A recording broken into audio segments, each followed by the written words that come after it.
Welcome to the info of ASUS Zenfone 9, and I'll show you how to log out from Gmail account on this device. So first we should launch the Gmail application, and after that let's click on the right upper corner.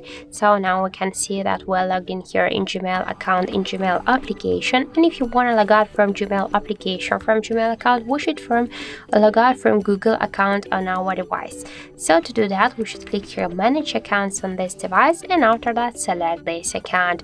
After that just click here to remove account and confirm your action by click to remove account again. Tap here to OK, use the pattern, a PIN code or the fingerprint or just the one from the lock methods on your device.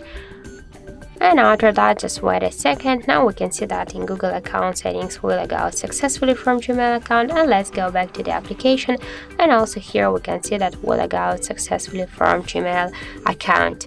And that's it. So thank you for watching, and if you find this video helpful, don't forget to leave a like, comment and to subscribe our channel.